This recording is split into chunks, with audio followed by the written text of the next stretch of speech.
Hello and welcome to episode 61 of Beyond the Finish Line, the podcast for runners of every pace, every distance and every goal. You are chatting with Georgia and Coach Matt, and on today's episode we are talking all about mindset, failures and how to feel like you can get back into your runs after you've had a bit of a shitty one. But first, how are you going, Coach Matt?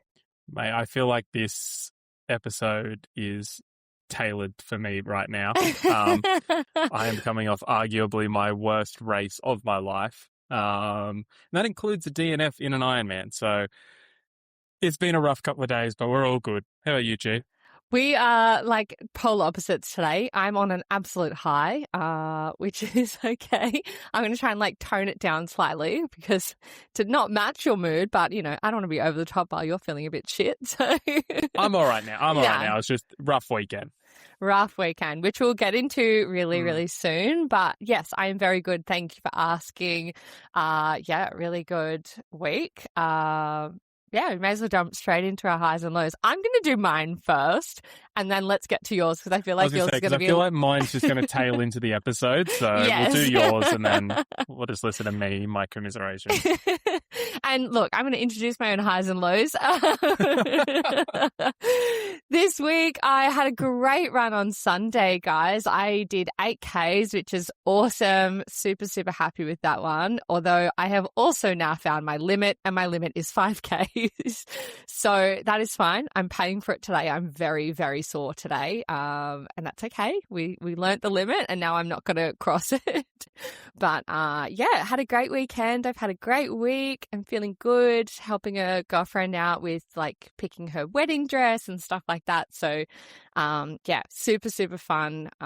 Life's really good. I've just brought on a couple of extra sponsors for my own personal stuff, which means, you know, we're getting a few baby things gifted to us, which is super helpful, especially in this economy with the current cost of living. I feel like we decided to have a baby when the interest rates were so low, and then it's like double interest rate hike, fuel prices, cost of living, like suck It cost shit. me over $300 to fill up with diesel the other day. It was fun. Oh, that's disgusting. I don't envy you at all. I feel like it lasts a bit longer than petrol does, but It I does think, for sure. Yeah, it still sucks. I locked in some on the 7-Eleven app. If you guys aren't on that, seriously, lifesaver. I locked in. Sounds ridiculous. I locked in $2.50 here in Sydney, and everything's like $2.60 now. So I'm pretty happy with that. And I've got to fill up tomorrow before the long weekend because driving home to Wagga, that is going to cost me an arm and a leg, 550 Ks each way. So, is that far to Wagga? Yeah, it is. There you go. 550, 450. Oh, I could have made that up. It's 4.5 hours, whatever that equals. It's probably 450. Yeah. I think it's 450. Anyway, that's fine. It's a long way. So it's still a 1,000 K round trip. Like it's still a decent whack. Yeah, it's definitely That's Sydney to Melbourne. Yeah, it's 2.5 tanks of fuel pretty much. Like we'll get there on it, and then we'll need to fill up, and then we'll need to fill up again to come home. So yeah, pain in the butt. But anyway, that's fine. That's it. Lows, no real lows other than I'm so proud I did my 8K, but I've now worked out, as I said, that 8K is too far for my hips. And so the pain after that yesterday was pretty excruciating. So not going to do that again. 5K seems to be the healthy, safe limit for my body right now. So that's okay. I have a curious question. If you guys haven't been playing along, Georgia teaches me something new about pregnancy every week. As your body changes, like the female's hips change shape, right? They start to open up. Has that helped with your bursitis at all? Oh, so interesting. If you guys are new here, I had a year of pretty chronic bursitis in my left hip. I actually think it has, but I think that's more because I'm running less. I don't know if that's to do with, like, because bursitis is the inflammation on the side of your hip, like in the joint. There's a bursa that protects the joint, and so that gets really inflamed, and pretty much nothing helped it other than direct dry needling and time off. And because I had like a solid 6 weeks off, that pretty much healed it. I think it is definitely not bursitis anymore. It's just the hips moving apart, which is just crazy because as your body grows to, you know, accommodate all of the stuff for a pregnancy, your hips do move apart and your pelvis and all of that stuff. So it's pretty wild to me that it's just like, oh yeah, you just function day to day with really sore hips and you literally got growing pains. Yeah, growing pains. And like you just feel bruised in that whole general area. It kind of feels like you've been kicked really hard, which is so graphic. But that's the only way I can describe it. It's just like, it hurts. So yes, I like that you bring me little pregnancy things every week. So fun. I'm just a curious guy. I'll just ask questions. That's how I learn stuff. That's great. Yeah, you got to ask questions. Otherwise, how do you learn? Like, even I didn't know that before. I just spoke to my physio about it last week. So, good timing. But I wonder if it's going to change your running gait too post-pregnancy. Yeah, it'd be interesting because when I run now, obviously I run quite far forward because of the weight in my stomach. And so I think it's definitely changed my gait now. It's probably a bit better, to be honest. But I was saying to the physio on Friday, I was like, my feet are killing me. And he's like, yeah, man, you've got like an extra 10 to 15 kilos on you right now. Of course your feet are hurting. And I was like, oh, yeah, that kind of makes sense. Yeah. It's like wearing a weight vest. Yeah, and also like from a physiological perspective, you have not done, like weight gain normally happens quite slow. So you have not done adequate strength or ate adequate calories to accommodate for said weight gain. Like if you put on weight through fat, it would be more evenly distributed, same with muscle. But you have just put it on in one specific area in a very, very rapid amount of time. So like, yes, you should feel sore carrying that. Yeah, it's crazy because like at the start I blew out a bit just with like fluid and stuff around my face, and like my hips and stuff have definitely gotten bigger. But a lot of it, like our baby's currently only, I don't know, 500 grams or something, but a lot of it is just fluid and like your placenta and all of these things. And by the end of it, the baby's only like 2.5 kilos, but the rest of it is like the 10, 15 kilos on top of that. I think it's about 12 kilos you put on extra. So, it's pretty fascinating. But, I did a video the other day where I was like, you know, if you've ever wondered what it feels like, it's like wearing running. It's like wearing a 10-kilo weight vest. You're running with a cold because I can't breathe through my nose. You're running with like cramps and your hips hurt and you're just like out of breath. And I was like, it's really not selling it. No, definitely not. Anyway, how has your week been, Matt? Tell us the highs and then talk to us all about this weekend and what happened.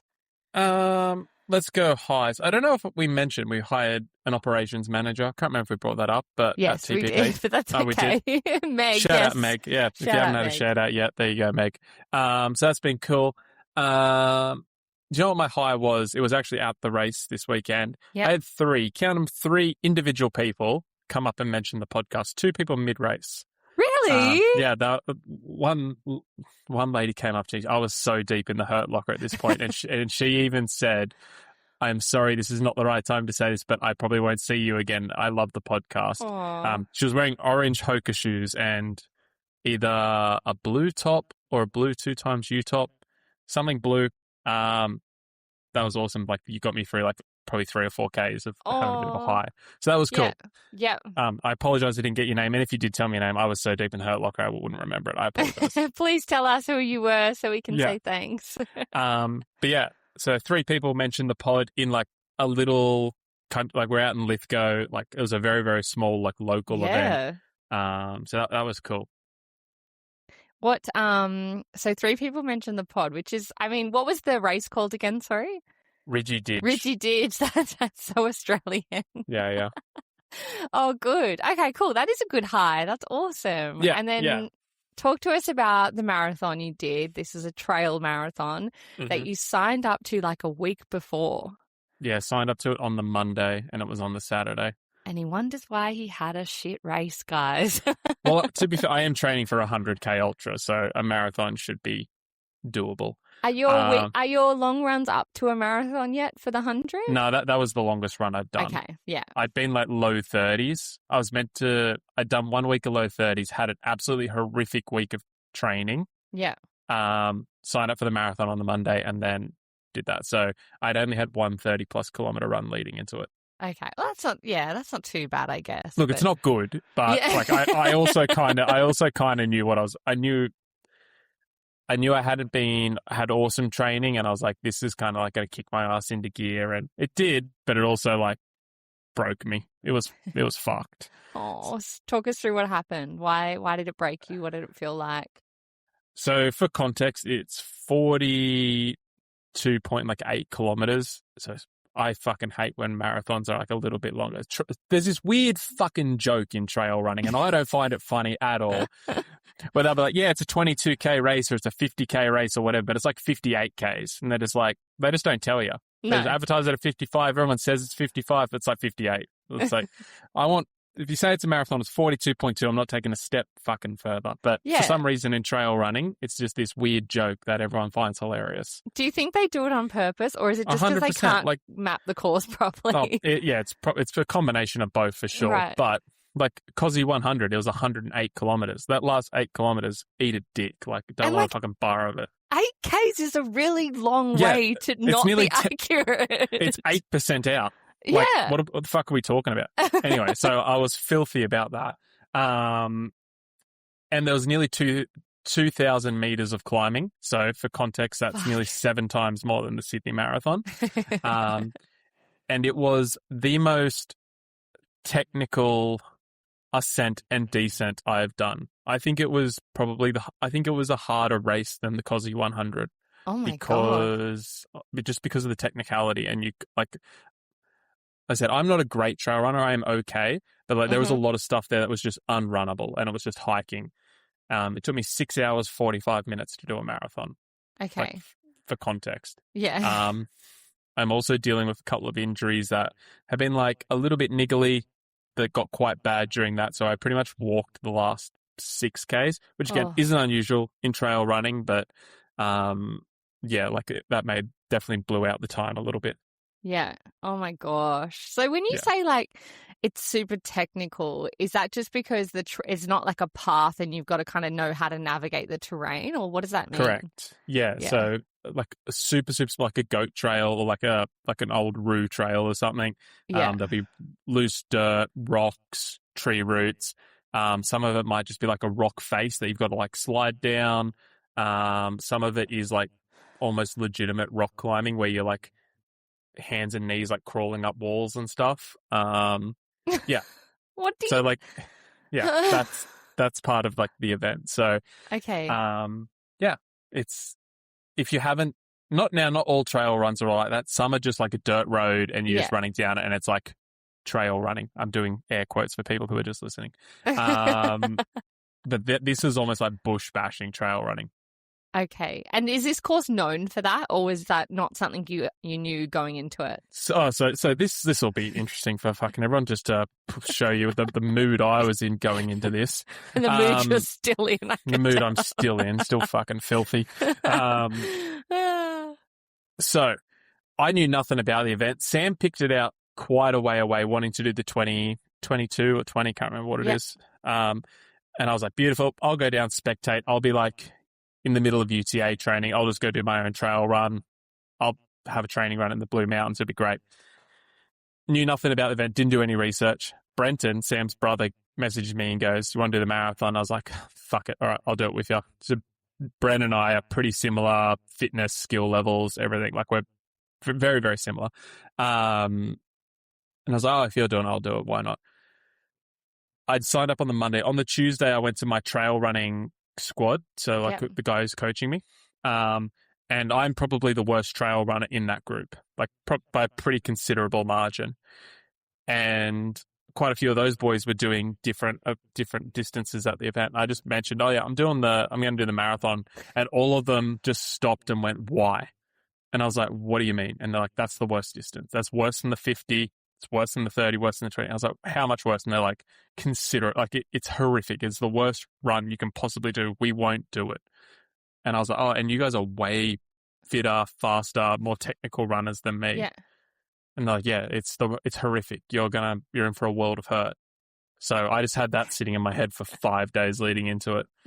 Sick. Is it a different course? Is that why they're like, we don't want to do the marathon? It's not like you do the 50 and then, but the marathon just branches off and then you finish early? The marathon does a couple of different, like really, really steep climbs. That's different to the other ones. And you run through like a few different saddles on the hills. It's just a little bit different, but like the difference is a lot. Like you do the main climb twice versus everything else, you sort of loop around it. Yuck. Well, you're a silly goose. That is what it is, mate. As soon as I saw Sam had put up a video of you, or you put it up and Sam shared it, and it was like you coming, I could see your face and I was like, oh no. This proves that I know nothing about Instagram. That's got like 20,000 views. We'll work it out. Yeah, because you're showing like vulnerability. Don't bring up the cheese. But showing a real vulnerable side of yourself. So I don't even say anything. I just go, nah. Sam goes, you're right. I'm like, nah. And then just walk off. But social media people love that. They love like vulnerability and belly buttons and cheese, apparently. I had so many people message me this week being like, I was listening to the podcast of you talking about this and then saw the actual thing of it on Channel 7 and I was like, oh. And like I had probably 3 people say to me before it actually happened, being like, this is going to be on the morning show. And I was like, don't you dare say that. Like, no. And then it did. So anyway, fun times. Not my high for the week, that's for sure. But talking about just you and I were talking today about how, you had a bit of a rough weekend and we had an athlete post a question in our circle community, and it's a board where people can post questions. They can, talk about how they're feeling, or they can share some highs or lows or wins or whatever they want to do. And one of our athletes, he mentioned that he wanted some advice on how to deal with a failed run or a run where they feel like they didn't quite do their best. Like, what can you do to kind of get out of a bit of a funk? And so, running is such a mental sport. And I kind of just wanted today to talk about mindset. How do we treat running so that, if we have one bad run, it doesn't define us. It doesn't change who we are as a runner. It doesn't make us a terrible runner. I just kind of want to know, how can we handle training when things don't go to plan? And so off the back of a big weekend, I thought this is a really good space to speak about this. It's a very serendipitous topic. And when I messaged you about it, you were like, actually, I have some things to say. So it's always good. Where do you want to start with this, Matt? Do you think, being a coach, I'm sure you see this all the time with your athletes. Yeah. What's kind of the most common things you see with your athletes? And I know I've been in this position. I know I've definitely messaged you a lot about this in the past. What's kind of the most common thing you hear from people? Most people overanalyze it. Yeah.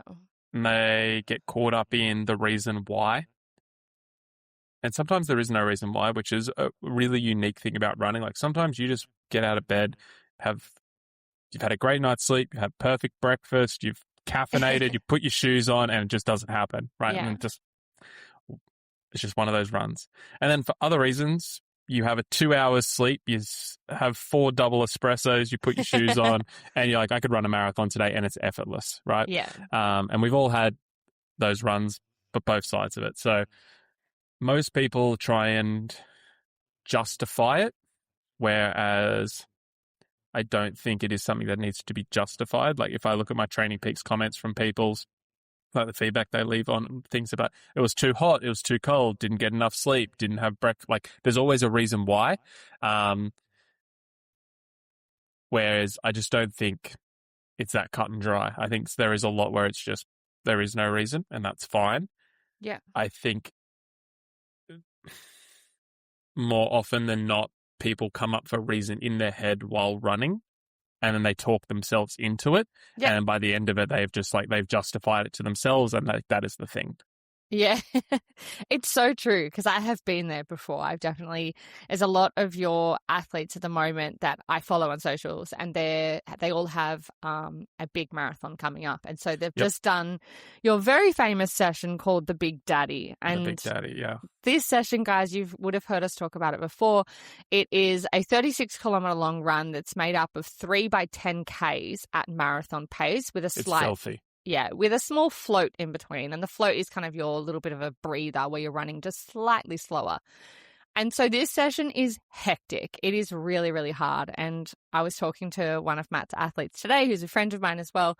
And she was mentioning about how she never wants to have to do that run ever again. And I was like, babe, I feel you. I've done 3 of them. Like that, 3 of those Big Daddy sessions I have tackled. Was that Ash?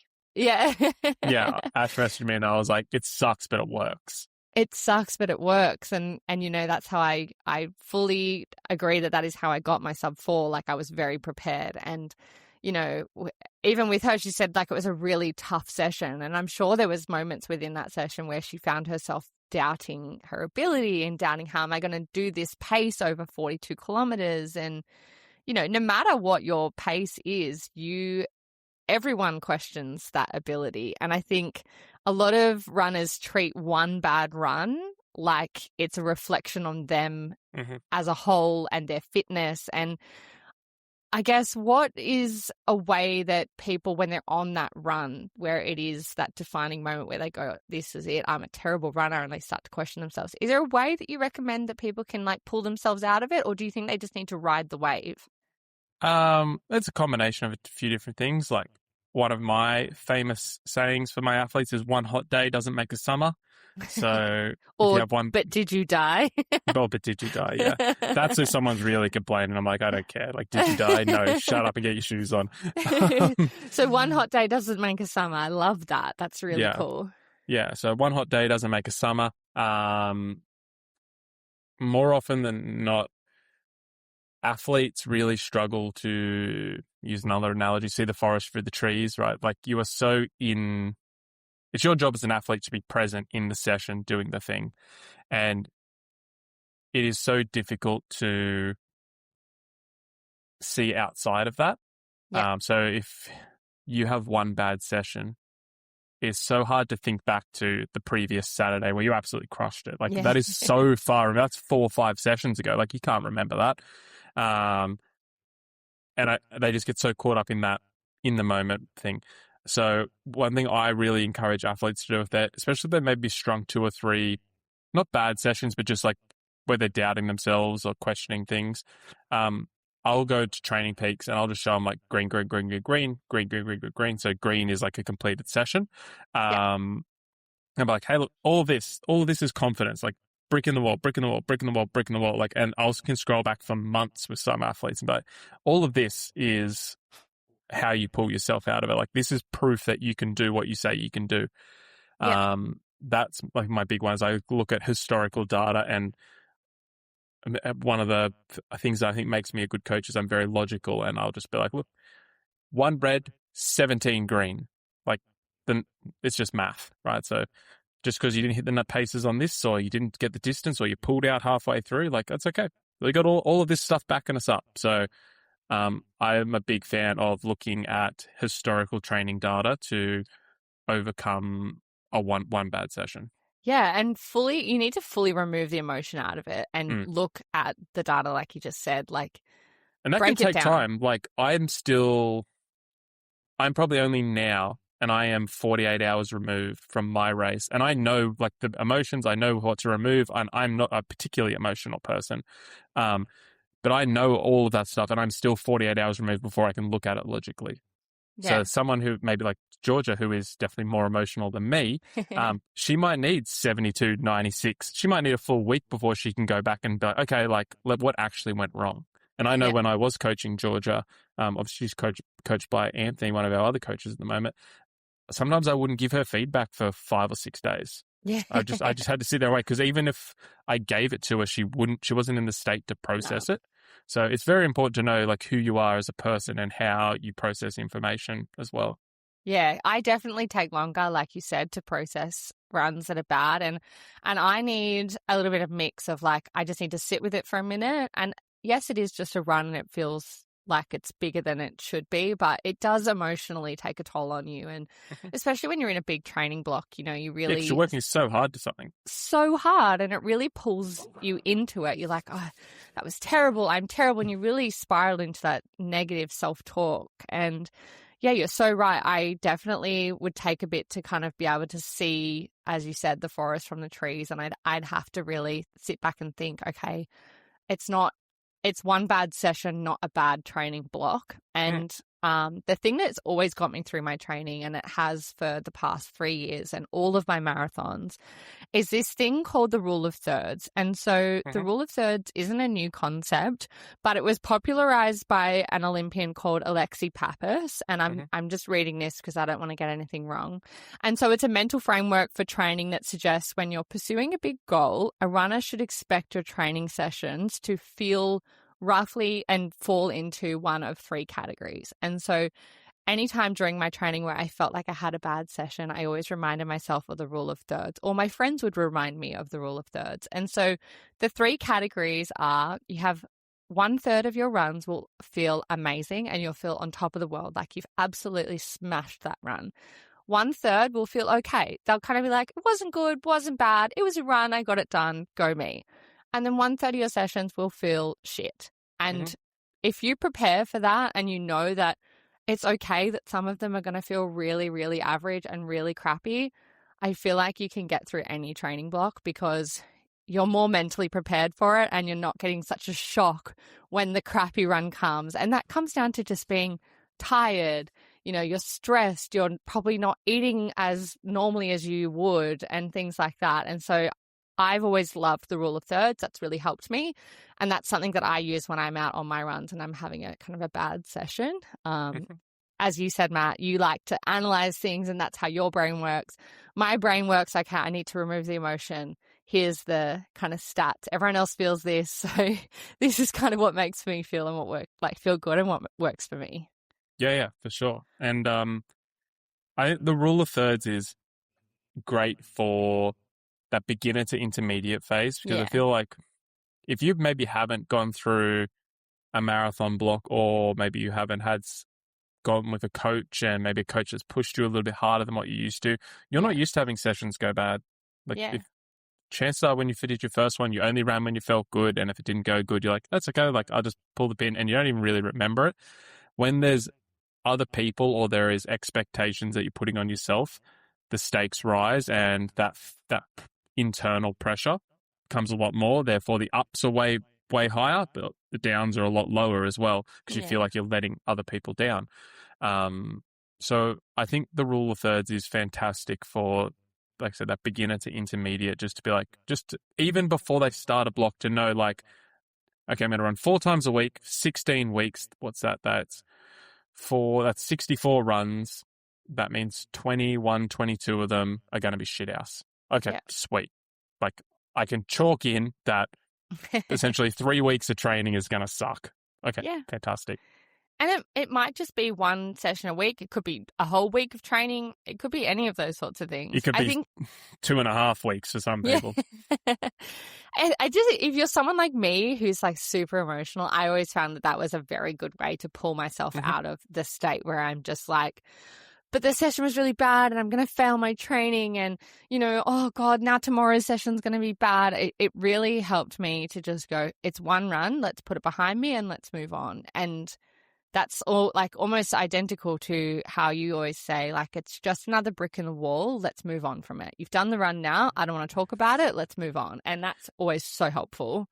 Yeah, that's one analogy. I haven't used it as much, but I still chuck it in every once in a while, is when you do a marathon block, you're trying to build this wall of bricks, right? And every run is a brick. Yeah. When you lay the brick, you might look at that brick and go, fuck me, that is a horrific brick. Like, that is shit. Didn't hit my paces. Like, bit wonky. Like, whatever. The thing, when the wall's done, you can't pick out the shit brick. It just looks like a fully finished wall. And you're like, perfect. Like, it's a well-built wall. So that's another analogy I use. Like, in 3 weeks' time, you're not going to remember this session. Like Yeah. it's done. You're only going to remember the sessions that were strong. And the only exception to that rule is if you do a session that is horrendous, you're off your paces, everything feels hard, but you still push through and get it done, even if it's nowhere near what it was meant to be and you get it done. That is like a little bit of ammo in the back of your head that when shit gets hard at the back end of a race, you're like, I got through that, I can get through this. So there is a silver lining to that hard session as well.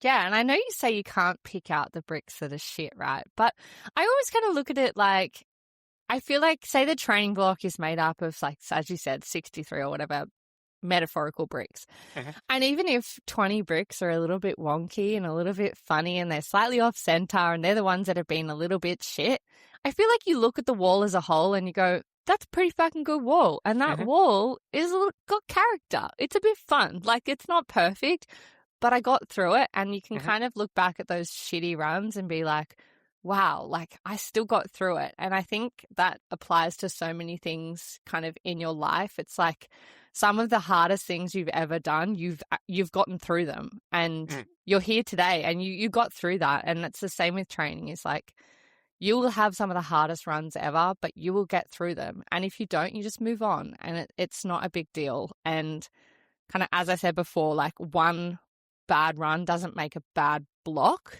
But in saying that, how do people kind of tell the difference between a bad run and then what's becoming a bad block, and when you need to really step in as a coach and go, okay, maybe that we need to have a chat here about what's going on?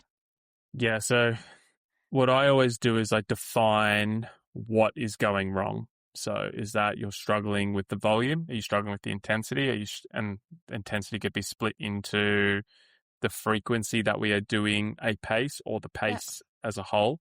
So got to define what is the issue. From there, that's when you start playing. Like, that's when you play around with what you've defined. So if it's volume, like, cool, like let's remove one run and change it to like a cross training session. Yeah. And let's see if your quality on the other 3 runs improves. If it doesn't improve, it's like, okay, like now we like probably need to reassess this from the ground up. If it's an intensity thing, all right, cool. Like let's strip out a VO2 session, a threshold session, whatever, and just focus on 2 really specific marathon sessions, 2 easy sessions, and let's see if you respond.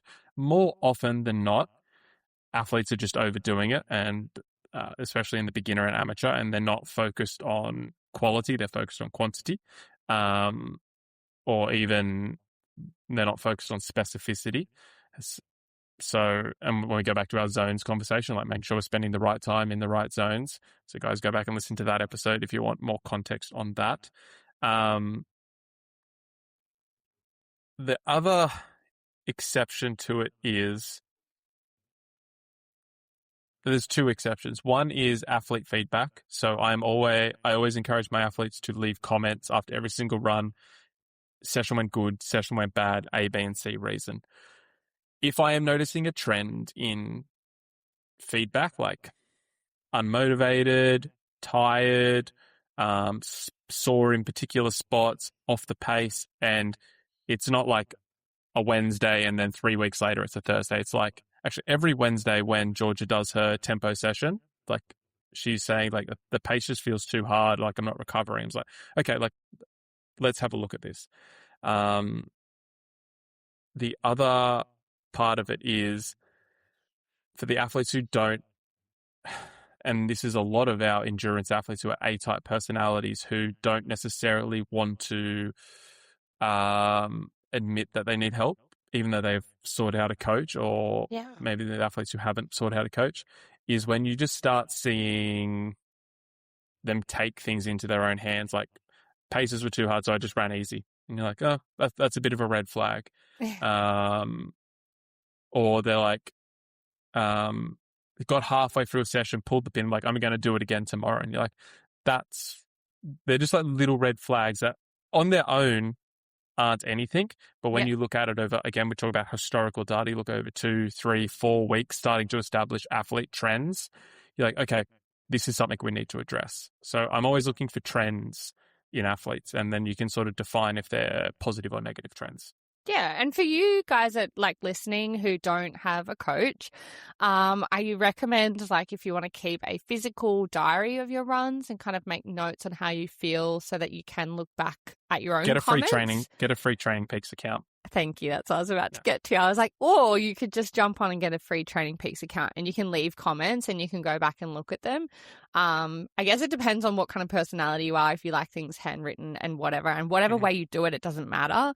I think the idea is to, as Matt said, is you look at the data and so you can look at all of your comments and go, okay, like Matt said, is it a Wednesday that's really throwing me? Is it this, or like, is it around that time of the month for us, like ladies, like what is it that's causing this? And that is a good way to look at it if you don't have someone else to look at it for you. Yeah, 100%. And I would encourage everyone, even if you're using Strava, don't just leave it as morning run, evening run, whatever the default Strava is. Like actually fill out the description, and even if you want to set it to private, just so the only issue for like a handwritten if you're like keeping a journal, like a training journal, is your memory is faulty. Everyone's memory is faulty. You will remember a run differently to what the data says. And when you are leaving those comments, you are leaving them in an emotional state. Doesn't matter how well the run went or how bad it went. It's almost impossible to be unbiased at that exact moment. And that's why I said, like, sometimes I wait 4 or 5 days to give Georgia feedback. Is if you went back and looked at sessions from 2 weeks ago and you looked at your comments, you're like, this was shit, this was fucked, this off the pace, my shoes were too tight, I should have worn my carbon shoes, I didn't wear my carbon shoes, I didn't have a gel, I should have had whatever excuse people come up with. Yeah. And you'll go back and look at it and be like, that's ridiculous. Like, I was a child. Yeah. I can see the run was fine, or Yeah. And you'll look at the data and go, you know what? I was 3 seconds off per kilometer and my heart rate was 2 beats higher than what it normally is. Okay, it's not that bad. I was just like a little bit dramatic. Maybe I didn't have enough coffee that day. Okay, cool. Me. Yeah, so I would encourage people to leave it in a way that you can look at your comments, look at your feedback, and look at the data simultaneously. And I think most people would be shocked at how not bad sessions are. The other part of that is what people's standards are for what is a bad session. It's like, if I asked Georgia to run at her sub-4 marathon pace, so 5:40 per kilometer, and she's running 5:50s, Georgia would go, that's a bad session. And she's like, I can't run 5:40, it's too hard, I won't be able to go sub-4, and it starts to spiral. Me as a coach goes, Georgia's run 65 kilometers this week, and I've asked her to do a 20K tempo run at the end of the week, like, yeah, okay, she's out by 10 seconds. That's fine. Like, I don't even blink. I don't even bat an eye at it because, again, I'm coming from a logical thing. I can look at historical training. I look at where her training load is. And I'm like, yeah, no wonder she's off the pace. I'm not surprised. If we freshened her up, she'd probably run 5:30s, 5:25s. Cool. Yeah. No worries. On to the next one, Georgia. Don't worry about it. I know. And that's why, like, I always thrived with that. When you were just like, on to the next one, I'm like, okay, remove the emotion. So, yeah. And like a lot of my athletes get the shits of me because I say to them, like, this is my standard response. Don't overthink it, on to the next session. And they'll be like, but what about this? They'll be like, don't worry about it. It's not important. Like, everything's where it needs to be. It's okay. Just keep You going. only need to be concerned if I'm concerned. Yeah, exactly. Yeah. And I think, sometimes I think we put, as you said, like earlier on, we do put a lot of pressure on ourselves when there is, a goal or a PB or something in sight. And so that always can be a little bit tricky when you're doing these runs. Like, oh, but like you said, like, but I'm 10 seconds off my marathon pace and I'm not going to be able to do the marathon, and you like fully spiral if you're like me. Like, I'm sure Ash won't mind me sharing this. Ash did the 36-kilometer run the other day, and it might have been Holly. Shit. Might have been Holly. Holly's running London Marathon. She's going to run sub-3. And she has just come off a T100, which is basically a half Ironman. And she has been training for a High Rocks as well. And she's going to go over, do London Marathon and the High Rocks World Championships in, like, I can't remember if there's a 1-week gap or a 2-week gap. So like a hectic schedule. And then she's coming back and she's going to do Cairns half Ironman with me. So wild. But she was like 15 to 20 seconds off per kilometer. And for an athlete of her level, and she's an ex-Commonwealth Games athlete as well, like that's a lot, right? Yeah. But when I look at all of her training load and I look at what she's come through, I'm like, it's fine, like no issues. So what I do think athletes struggle with and maybe they don't spend enough time on is they focus so much on the upside, like I've got to hit 540s per kilometer, have to do that. But they don't set the bottom limit, like, okay, if I'm running slower than 6, that's an issue. They're just like, if it's 540 or nothing. And that's where problems arise because they haven't set the expectations on either side. They know what the pass mark is, they don't know what the fail mark is. So I do think that's a valid point as well. It's a very valid point. I love that. That's so handy to know. Like, yeah, I guess I don't know what the word is for it, but it's just so handy to know where the limit is that you actually need to start worrying. Well, even then, you don't need to start worrying, but yeah, that's cool. I like that. Okay, cool.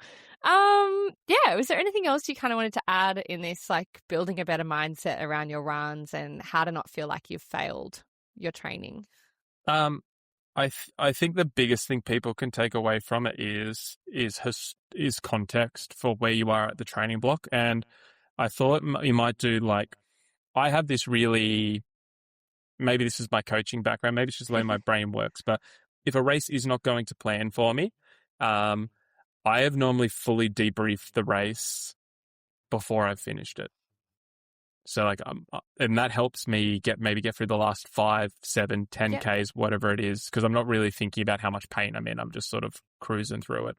So the first thing I will look at is like, what was my goal for this race? What was the benchmark? So for my marathon on the weekend, it was 6 hours. Like, if I could be right on 6 hours, that'd be a fantastic run for me.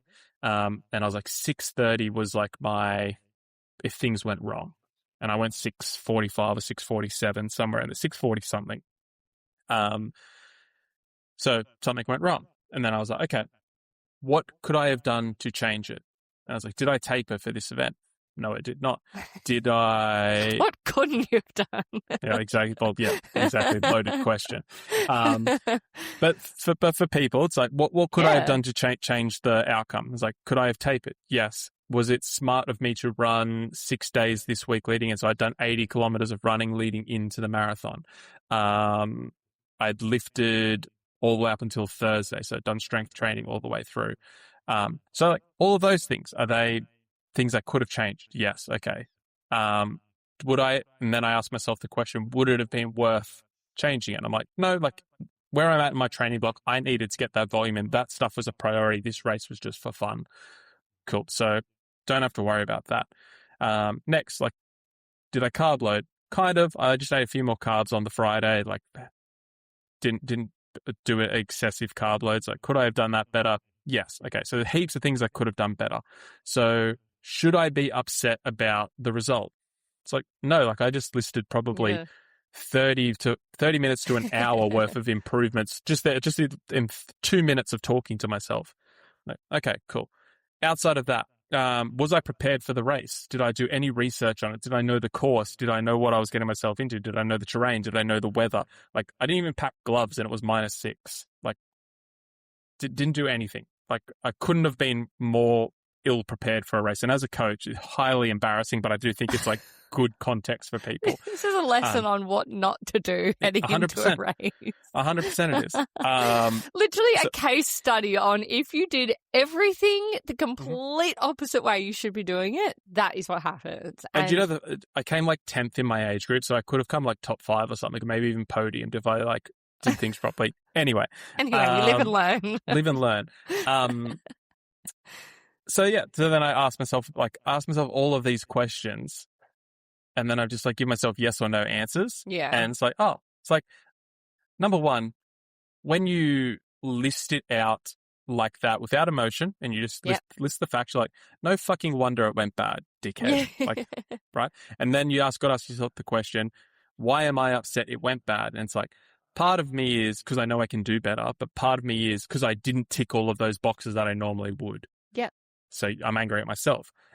And then once you sort of start processing that information and you're looking at it again, just logically and just going through it, just step by step by step, you're like, okay, like it's all good. Like I did the wrong thing.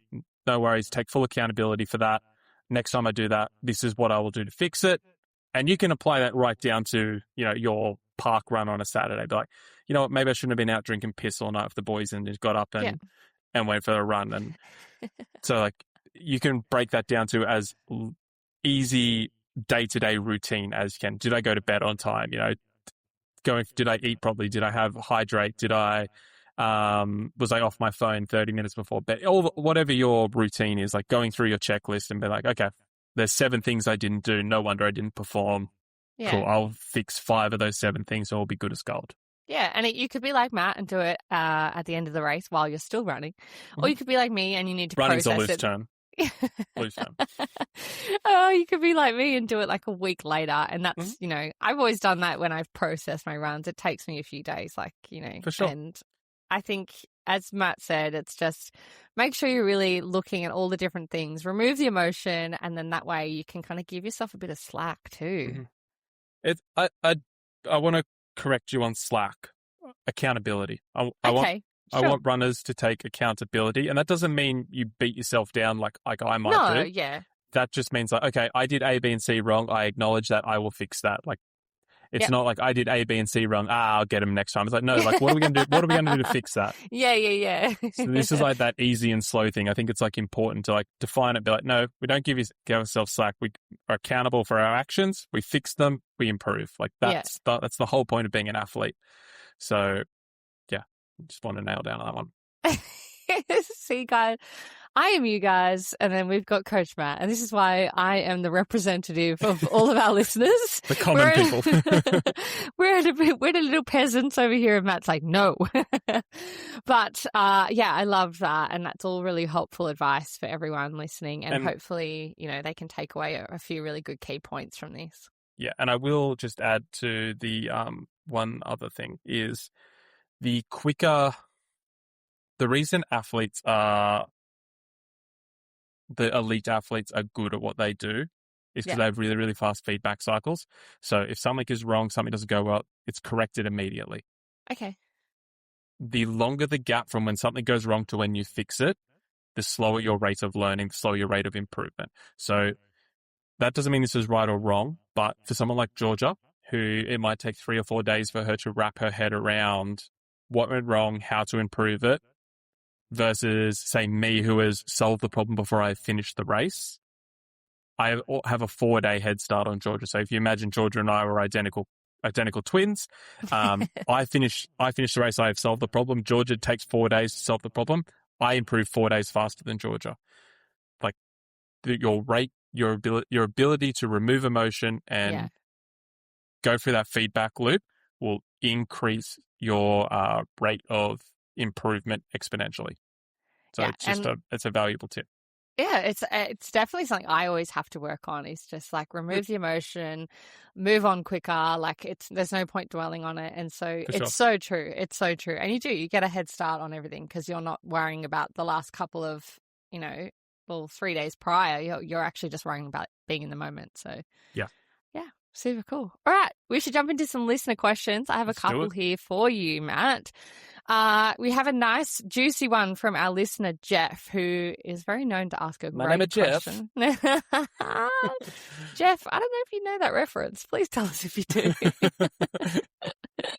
He'll let me know. Yeah. All right. So Jeff has said, a question that's been on my mind for a while after listening to a couple of different elite marathoners talking on podcasts. Most of them tend to say that they run at a heart rate rather than pace, i.e. running at 168 BPM. And guys, this is a really great follow on from the last couple of episodes, and that's where it's come from. He said, is this a good way to run a marathon as an alternative to pace? If so, what heart rate do you use? Top of zone 3 or top of zone 4? Do you start the first kilometer getting to that heart rate, or would you build up to it? I feel like it's very similar to just going out too fast in a marathon when you're running at a pace. I've got 2 marathons later this year, and then I have 2 marathons this year after Hobart and in 2 weeks. And hopefully my Hobart time will allow me to have fun and try different things for the other 2 marathons, i.e. running at a heart rate instead of a pace. Okay, there was like 17 questions inside of that one. I'm so sorry. I was I don't know fine. how to cut this down, but yeah, look, I didn't want to. No, that's fine. You're we'll go good? for it. Okay. Yeah, we'll go for it. So the first one is, what heart rate should you do for a marathon? Is I start at sort of mid to high zone 2. And then as you progress through and fatigue begins to develop, you'll get cardiac drift, which you should finish somewhere around mid zone 4. So that's sort of thing. So I wouldn't spend any time like trying to get up to heart rate. It's not like a car where you got to get up to speed. Yeah. Your heart rate will just, as you go through the run, it will just increase. The heart rate versus pace conversation, when we talk about the elites, their zones are so dialed that if they shut their eyes and were just running on a treadmill, they'd be able to tell you I'm at 165, 147, whatever. Like they know it. Like us amateur runners can't do that. Like we're not that dialed. I think most athletes would struggle to get within 10 or 15 beats. Yeah. So there's that. I'm going to rattle off a whole bunch of stuff, Georgia, and you tell me what I didn't answer. No, you're good. The next part of it is heart rate versus pace. What should you follow? This comes down to your experience during training and how much attention to detail. And this is one of the things that I think is invaluable in terms of coaching is I give my athletes contingency plans. So I know that, let's take Ash, for example, her heart rate to run, she wants to run, I think she'll run 252 at Boston. So lightning quick. I think her average heart rate will be about low 160s. I will tell Ash that if your heart rate starts to get above I have to do the math, but somewhere probably above 152 and your pace is not X, I need you to slow down just a fraction. And we need to sacrifice pace because something is not right with your heart rate. We need to stabilize your heart rate. When your heart rate stabilizes, then we can increase pace. So it is not an either or. It is a working together. It is your heart rate and pace. Your heart rate is telling your body, or is the data metric that is telling you how hard you are working. Yeah. So if your goal is to run a 5:40 per kilometer marathon and run sub 4, and your goal heart rate is 155, and you are in kilometer 1 and your heart rate is 170 and you're running 5:40, something is seriously wrong. And you just need to slow down and get your heart rate under control and then reestablish it. So I am always telling my athletes to use heart rate as your guide. Sometimes the two just don't marry up. Sometimes on race day, things don't go to plan. And that's just part of endurance sports. But the majority of the time, if you've trained well, you can get pretty friggin' accurate in terms of, I know Georgia will run 155 BPM and she will sit at 535 to 532 per kilometer for probably 27 kilometers. After that, she would go into low 160s, mid 160s, and her threshold at the time was like 172. So when she came down, what's that? When you come up from Macquarie? Mr. Macquarie's chair, I knew she'd probably be at just crossing over the threshold, but it would be all downhill, so she could just roll with that and it'd be good as gold. So it is not one or the other, it is either or. It's not one or the other, it is them working together. Yeah. Definitely. And yeah, that's so true. Like you knew all of my paces, my heart rate for that entire run, and I was pretty spot on. So I agree. I think, working on them together. And that's where those last couple of episodes, and I spoke to Jeff about this, and I said, I really recommend if you haven't gotten up to the last couple of episodes, and he had listened, but he just had a follow-up question. And I just said, there's some really great info in there. So if you guys want to hear more about that, again, last 2 episodes, super helpful. Was there anything that I didn't answer? No, you got it all. He was basically just saying he has a marathon in 2 weeks. And then after that, he wants to try a couple of different methods in how he tackles those marathons. Jeff is our listener who has done 50-something marathons. He's one of our first listeners who gave us proper context, and Matt was like, yes. So, very experienced, Jeff. But I love that he's asking questions, which is super cool. We have lots of questions from the guys this week. Next one is from Mark. Hey, Matt and Georgia, random one. I'm a sweaty runner, and no matter what I do, I get salt all over my face and clothes on long runs. Does that mean I should be taking electrolytes, or is it just normal and I'm overthinking it?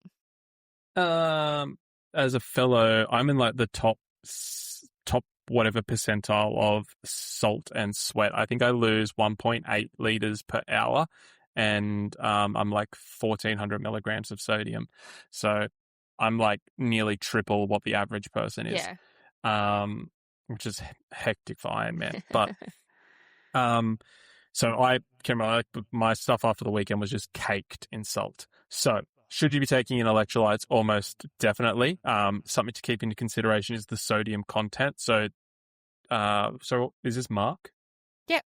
Yeah, Mark. You cannot use the stock standard off the shelf, even something like a Hyro that's a specialty product. Like it's just doesn't have enough sodium for you. You need to be looking at something that's got around 1,000 milligrams per serve. Precision, I think. Is it Precision that do the Precision 1,000 milligram tabs? Yeah. Yep. I'm using the bulk nutrients ones at the moment. They're a carb-free one. I think it's really, really good, really cheap as well. The Precision one is expensive, great for races, day-to-day use. It adds up. The bulk nutrients one, no affiliation. I just think it's a great product. Is cheap and 1,000 milligrams per serve. Yep. I would really encourage you to do that. What was the second part of his question? He just wants to know if he should be having electrolytes because he's super sweaty. I know you've spoken about in the past, Matt, about doing a sweat test. Mm-hmm. You can just Google that, can't you, to work out exactly how much you should be having? Super easy way to do a sweat test is really easy on a bike if you have a trainer or a stationary bike. For a run, a little bit different. If you have a bike, wake up in the morning, weigh yourself, jump on the bike, spin for an hour at just like a zone 2 aerobic weight. If you drink any water, track how much water it is, jump back on the scale, subtract the water that you drank. The end number will be like your sweat rate per hour. So if you're a kilo lighter, you lose a liter per hour. For a run, you can pretty much do the same thing. I would just encourage you to wear maybe like a hoodie or something, or maybe even like a long sleeve. That's just enough to get the sweat rate going. The reason we do it in like a garage or at the gym is because like there's no airflow, so get that cooling thing. So when you're running, obviously cold air, you get that sort of naturally cools you down. Your sweat rate will be lower. So just maybe a light hoodie or a long sleeve, maybe even like some like sports trackies or something like that. And then just weigh yourself at the end, and that's sweat rate per hour. How do you know how much sodium you should be having though? If Sodium, obviously you're sweating a lot and you can see the salt, you've lost a lot of sodium, but is there a way you can track that? Sodium is like you probably need to go get a proper sweat test. But sodium is one of those things that also is like you can just trial it out. So if, let's just say, you run for an hour and you get a cramp because you've had no sodium, but cool, I'm going to have 250 milligrams, which is normally like one electrolyte tablet. It's like, run for an hour. Did I get a cramp? No. Okay, maybe that's enough. Then you run for 2 hours and it's like, oh, I cramped again. It's cool. So if I have 250 milligram tablets, is that enough? I didn't cramp. And then it's process of elimination. Okay. Yeah, cool. Yeah. I also just want to mention, like, there's a lot of stuff online about having electrolytes, and there's a lot of things like everyone's dehydrated, and I know Hyro speak about that a little bit. You don't necessarily have to be having electrolytes, but if you're someone like Mark who is showing the salt, that is a telltale sign that you need electrolytes. But don't feel like you need to like have it every day. Like, it's not a necessity. Yeah, I have my Hyros when I know that I'm dehydrated or I've been on a run. So yeah, next question is from Sam.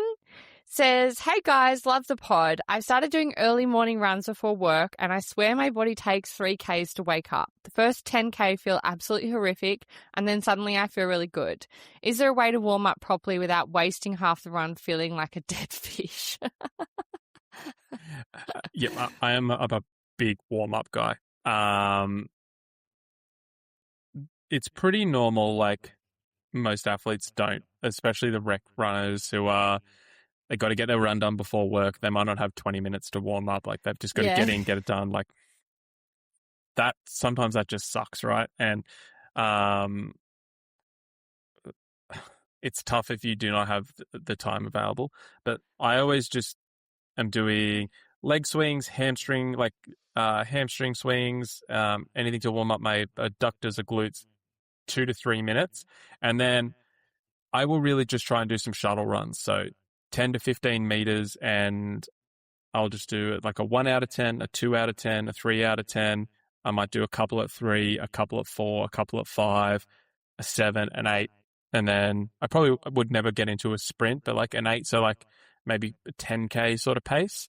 And then you're normally pretty warmed up by that. If you give yourself 10 minutes of that sort of warm up, and you might need 5 or 6 at each pace to sort of get it going, but it's only 10 or 15 meters, you're going to be fine.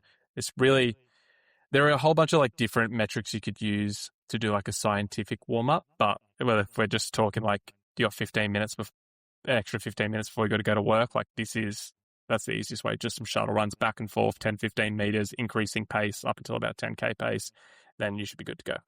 Yeah, and definitely do those dynamic warm-ups. They're my favorite. So do you find that if you don't warm up that you get that 10, 15 minutes of just like absolute shit? Or yeah, I'm the same. I always just go, because I never have the time. I do dynamic stretches and stuff, like your lunges, your leg swings, all that. But I generally, all of my runs, I'm like, just 10 minutes in the bin. Yeah. And this is actually funny, going back to the start of the episode. So many of my athletes will message me and be like, heart rate was all over the place, couldn't get anything in order. And it's like, I look at the first 10 minutes and the heart rate's all over the shop, and then it stabilized. I'm like, you only looked at the first 10 minutes and then you got the shits and didn't look at your watch again. So it's like, you just didn't warm up. And it's like, yeah. So yeah. It's funny, like, Ash put up a thing of her, she was looking at her watch and it was beeping and she was like, shut up. And I was like, I've been there so many times where your watch is going crazy in the first 10 minutes and you don't want to look at it. But yeah, definitely those shuttles would definitely help with that. Yeah. So I'll quickly touch on it. I wasn't going to, but the idea of a warm up is to get your heart rate up to like above your working heart rate. So if you're going to do a zone 2 run, and let's say your zone 2 is 140 to 150, get your heart rate up to 150, 155 during your warm up, and then 140, 150 feels really, really easy. Cool. Perfect. Well, that's all of our listener questions for today. I have a few banked up, but I like to keep some up my sleeve. Well, I think next week's like we do a whole listener question episode, isn't it?